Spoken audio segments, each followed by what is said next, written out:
হৃদি মন্দির,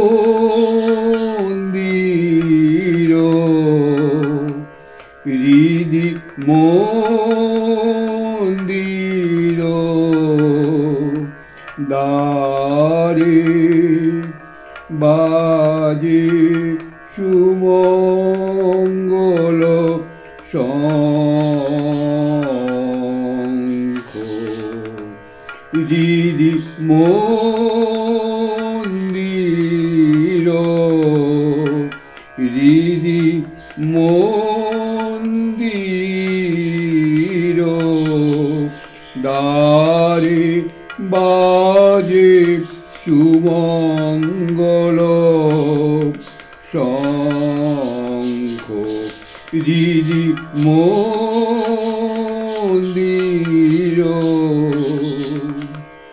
শত মঙ্গল শিখা করে ভবন আলো। শত মঙ্গল শিখা করে ভবন আলো। উঠে নির্মল ফুল গন্ধ, উঠে নির্মল ফুল গন্ধ।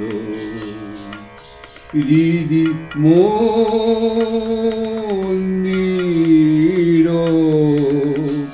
হৃদি মন্দির দ্বারে বাজে সুমঙ্গল শঙ্খ। হৃদি মন্দির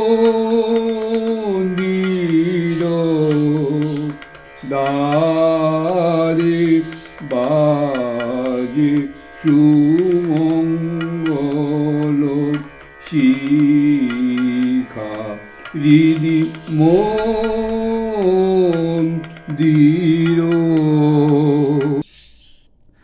মাদাম বার্নার্ড বর্ষিয়সী, কিন্তু সেজেগুজে যখন মঞ্চে ওঠেন তখন সে বয়স যে লিঙ্গ স্ত্রী বা পুরুষ চরিত্র অভিনয় করেন তার হুবহু নকল।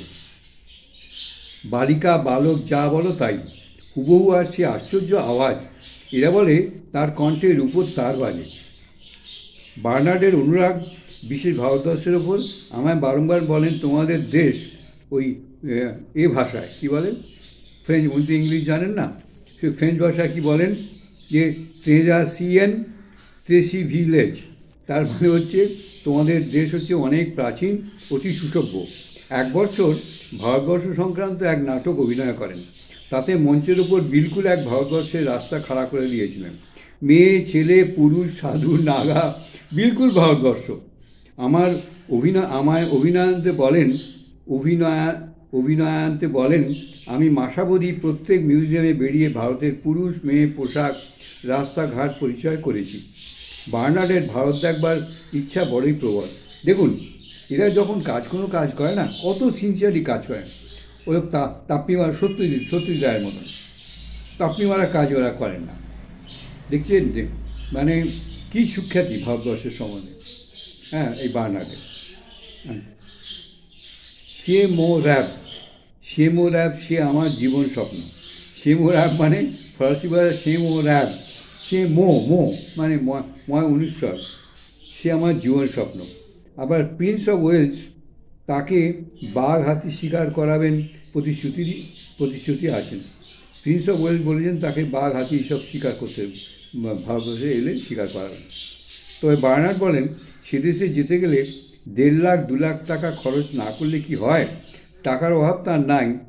লা দিভিন সারা, দৈবী সারা, তার আবার টাকার অভাব কী?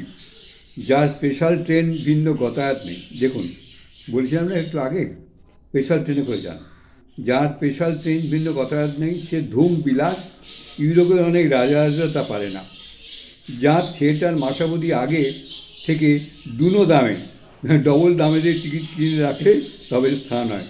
তার টাকার বড় অভাব নেই, তবে সারা বার্নার বেজায় খরচে তার ভারতভ্রম কাজেই এখন রইল। মাদাম মোজেল কালভে এই শীতে গাইবেন বা বিশ্রাম করবেন ইজিপ্ট প্রভৃতি নাতিশীতোষ্ণ দেশে চলেছেন। মাদাম কালভে এই শীতে গাইবেন না, কালভে এই শীতে গাইবেন না, বিশ্রাম করবেন ইজিপ্ট প্রভৃতি নাতিশীত মানে বেশি শীত বেশি গরম নয় সে দেশে চলেছেন। আমি যাচ্ছি এর অতিথি হয়ে। কালভে যে শুধু সঙ্গীত চর্চা করেন তা নয়, বিদ্যা যথেষ্ট, দর্শনশাস্ত্র ধর্মশাস্ত্রের বিশেষ সমাদর করেন। অতি দরিদ্র অবস্থায় জন্ম, কবি নিজের প্রতিভা বলে বহু পরিশ্রম বহু কষ্ট সয়ে এখন প্রভূত ধন, রাজা বাদশার সম্মানের ঈশ্বরী। শুনছেন তার গুণের কথা madame Calve. Madame Melba, madame Emma Eames প্রভৃতি বিখ্যাত গায়িকা সকল আছেন।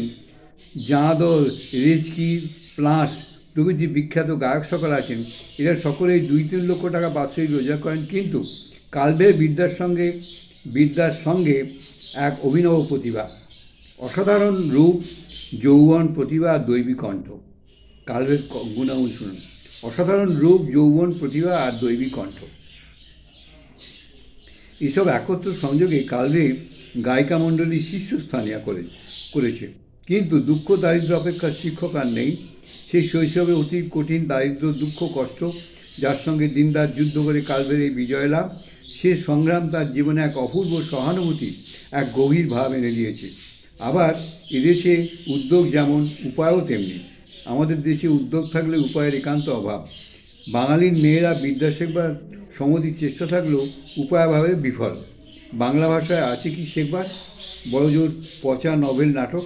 আবার বিদেশি ভাষায় বা সংস্কৃত ভাষায় আবদ্ধ বিদ্যা 2-4 জনের জন্য মাত্র।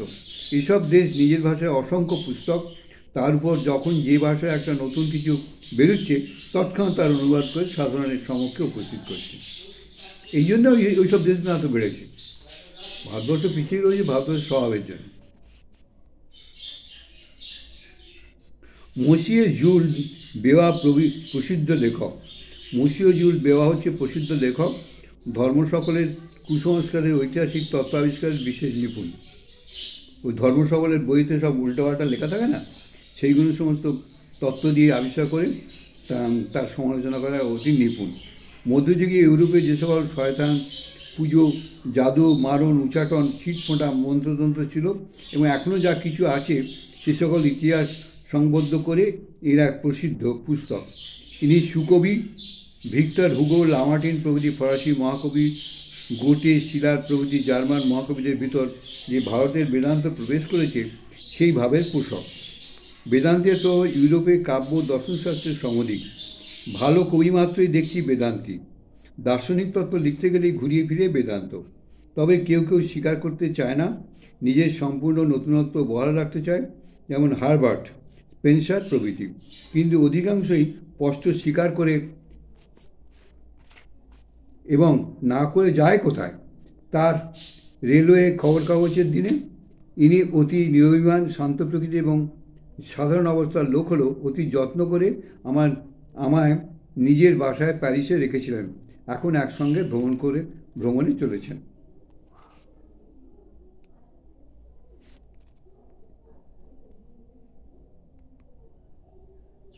এইসব লেখা না একসঙ্গে বেশি পড়লে মাথা রাখতে পারবেন না। আমিও পারবো না, আপনারাও পারবেন না।